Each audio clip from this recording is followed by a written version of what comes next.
You just paid $85,000 for a Chinese luxury SUV that automotive journalists praised as the Tesla killer and German luxury for half the price. 18 months later, the dealer offers you $41,000 on trade-in. You've lost $44,000, over half your investment, faster than any BMW or Mercedes you've ever owned. Today, I'm exposing the 7 Chinese luxury cars in Canada bleeding value so violently that buying one new is genuine financial suicide. And number 1, the company went bankrupt and left owners holding $90,000 vehicles now worth $18,000. Let's count them down. Starting at number 7, the Lynk Co 01, and this one stings because it had every advantage. Lynk Co is Geely's premium brand positioned between mainstream Geely and luxury Volvo. The 01 shares the compact modular architecture platform with the Volvo XC40, uses Volvo engines, and benefits from Volvo safety engineering. On paper, this should hold value like Volvo products do.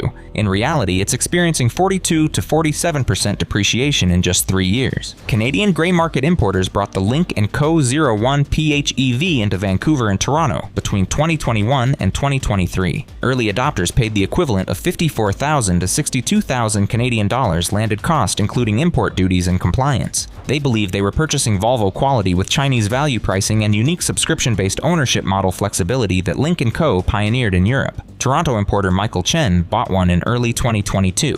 I paid $58,000 thinking this was the smart play. Volvo engineering, unique design, plug-in hybrid efficiency. What could go wrong?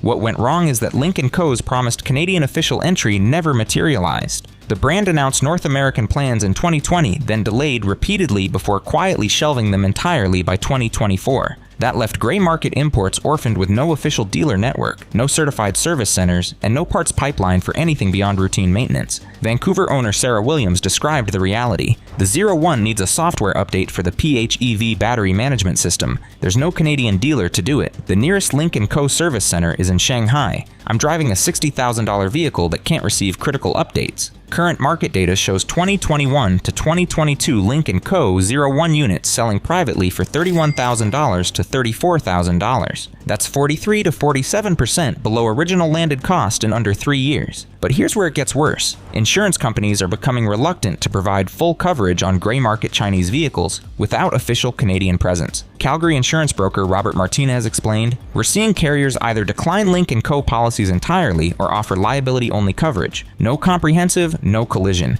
That makes these vehicles nearly impossible to finance or sell to informed buyers." The Lynk Co 01 proves that even legitimate engineering shared with Volvo can't save resale values when the brand infrastructure disappears. Every gray market importer who paid $55,000 expecting Volvo-like depreciation curves is learning that Chinese brand perception matters more than shared platforms. But at least the Lynk Co still runs. Number 6 owners paid $82,000 for a car their insurance company now refuses to cover. Number 6 is the Zeekr 001, and this one hurts because it's genuinely an impressive vehicle being destroyed by circumstances beyond its control. The 001 is Geely's electric performance shooting brake built on the same C platform as the Volvo EX90 and Polestar 3. Dual motor versions deliver 544 horsepower with 0 to 100 km per hour in 3.8 seconds. The 100 kilowatt-hour battery provides over 550 kilometers of range. The interior execution is legitimately premium with materials that rival anything from Germany. Montreal automotive journalist Sarah Chen tested one. The Zeekr 001 is objectively excellent. It drives brilliantly, the technology works flawlessly, and the build quality is exceptional. None of that matters for resale.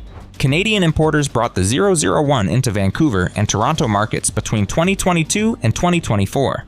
Early units cost the equivalent of $76,000 to $88,000 Canadian dollars landed. Buyers believed they were getting Porsche Taycan performance for half the price, and performance-wise they did. But current market data shows these units selling for $38,000 to $44,000. That's 48 to 52% value loss in under 2 years. Vancouver owner Michael Park is underwater. "I paid $82,000 in early 2023, just got trade-in quotes. Best offer was $41,000. I've lost $41,000 in 22 months. My previous Porsche Macan lost $18,000 in 4 years. This is catastrophic." Why is depreciation so extreme? 3 factors working simultaneously. First, Zeekr announced official Canadian entry plans for 2027, which means new units will be available through proper dealer networks with warranty support and service infrastructure. That makes current gray market units worth significantly less because buyers can simply wait for official versions. Second, the 001 is a shooting brake body style that appeals to a tiny niche buyer segment. When you need to sell, the buyer pool is microscopic. Third, the Chinese EV market is moving so fast that the 2022 Zeekr 001 technology already feels a generation old compared to 2025 Chinese. EV says Toronto Zeekr owner Jennifer Williams tried selling privately for 3 months. I listed it $48,000, which I thought was reasonable for an $82,000 car with 18,000 kilometers. Got 0 serious inquiries, dropped to $43,000. One person came to look, loved the car, but his insurance company wouldn't cover it. I'm stuck. The Zeekr 001 proves that even exceptional products can't hold value when they're orphaned in markets without official support. Canadian grey market buyers paid for the privilege of being first.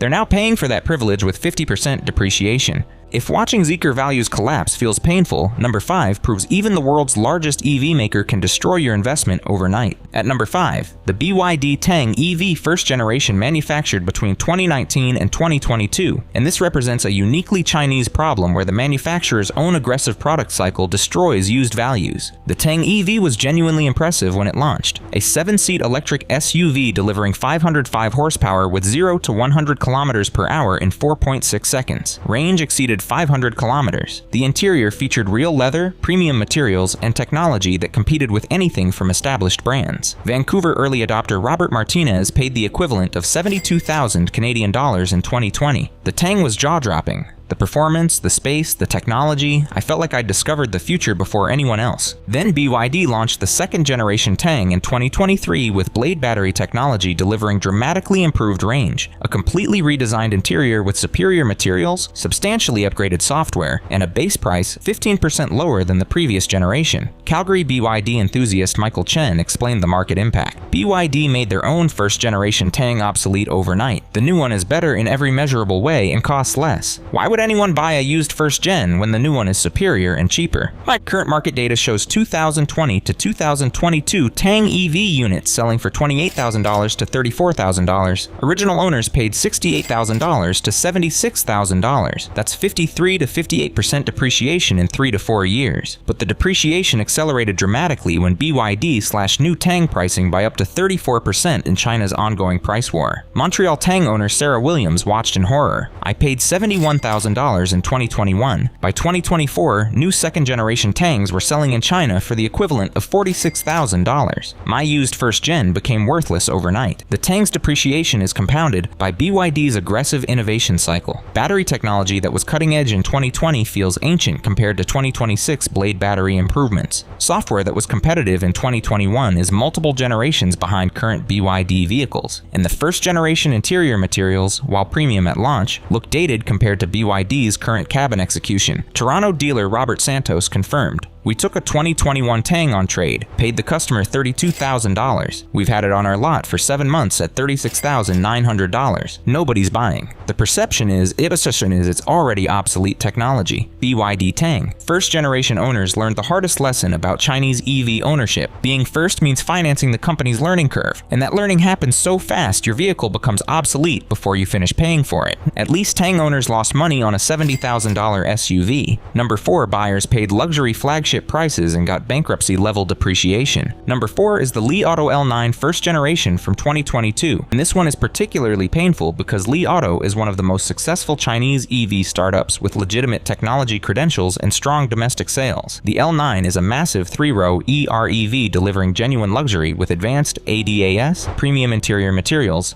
and that brilliant range extender system eliminating charging anxiety. Vancouver early adopter Jennifer Chen paid 138,000 Canadian dollars equivalent in late 2022. The L9 was incredible. The space, the technology, the zero range anxiety, it felt like the perfect vehicle for Canadian winters. Then Li Auto launched the refreshed 2024 L9 with comprehensively updated technology including improved ADAS sensors, substantially better software, more efficient range extender powertrain, and a reduced base price. Simultaneously, Li Auto expanded their lineup with the L8 and L7, offering similar technology at lower price points. Calgary L9 owner Michael Park described the impact. "My 2022 L9 that cost $138,000 suddenly competed against the 2024 L8 Max, offering 85% of the capability for $95,000. Market for used first-generation L9s collapsed. Current resale data shows 2022 Li Auto L9 units selling for $62,000 to $71,000. That's 47 to 55% depreciation in just 3 years. But the dollar losses are staggering. Owners who paid $135,000 to $145,000 are receiving trade offers of $64,000 to $68,000. They've lost $70,000 to $77,000. Toronto Li Auto owner Sarah Martinez is financially trapped. "I owe $98,000 on my loan. The dealer offered $66,000 trade-in. I'm $32,000 underwater on a vehicle I've owned for 32 months. I can't afford to trade it, and I can't afford to keep making payments on something worth half what I owe." The challenge for first-generation L9 owners is that Li Auto's technological improvements happened so rapidly that the 2022 model genuinely feels outdated compared to 2024 plus versions. The ADAS capabilities, the software responsiveness, the range extender efficiency, all meaningfully inferior. Vancouver automotive journalist Robert Santos tested both generations. The 2022 L9 was impressive for its time. The 2024 L9 makes it look like a prototype. The technology gap in just 2 years is enormous. That's why used values collapsed. Li Auto L9 early adopters paid $140,000 for the privilege of experiencing the first generation. They're now paying $70,000 for that experience through depreciation that exceeds any traditional luxury vehicle by multiples. Before we reveal number 3 through number 1, which includes a vehicle from a company that literally went bankrupt and left owners holding vehicles worth 80% less than purchase price, hit that subscribe button. Number 3 is the Nio ET7. And this one is genuinely heartbreaking because Nio is building exceptional vehicles with legitimate innovation that should command premium pricing. The ET7 is Nio's technology flagship sedan competing directly against BMW 5 Series, Mercedes E-Class, and Tesla Model S. It delivers 480 to 653 horsepower depending on configuration, advanced LiDAR-based autonomous driving, a genuinely premium interior, and that revolutionary battery swap system. Montreal early adopter Michael Chen paid $118,000 Canadian dollars, equivalent in early 2023. The ET7 was everything Nio promised. The technology, the luxury, the battery swapping solving range anxiety. I believed I was buying the future. Current market data shows 2022 to 2023 Nio ET7 units selling for $54,000 to $64,000. That's 45 to 52% depreciation in just 2 to 3 years. But the mechanism destroying ET7 values is the exact feature that made buyers fall in love initially: battery as a service subscription.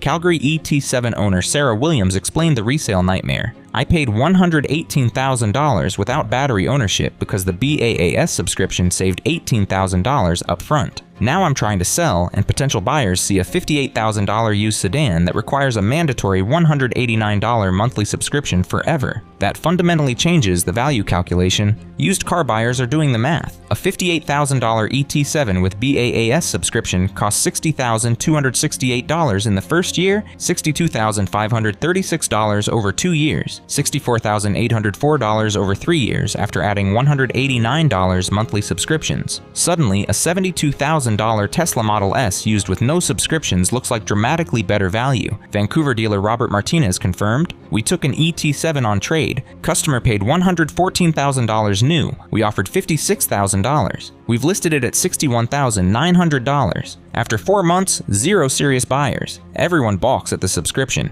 But BAAS isn't the only value destroyer. Nio's Canadian market entry timeline keeps getting pushed back. Initially planned for 2024, then delayed to 2025, now unofficially pushed to 2026 or beyond. That means current gray market ET7 owners are operating vehicles with no official service network, no warranty coverage, and no clear path to software updates or battery pack replacements when needed. Toronto ET7 owner Jennifer Park's experience. "The battery management system needs updating. There's no Canadian Nio service center. I contacted Nio China. They said to wait for Canadian market entry.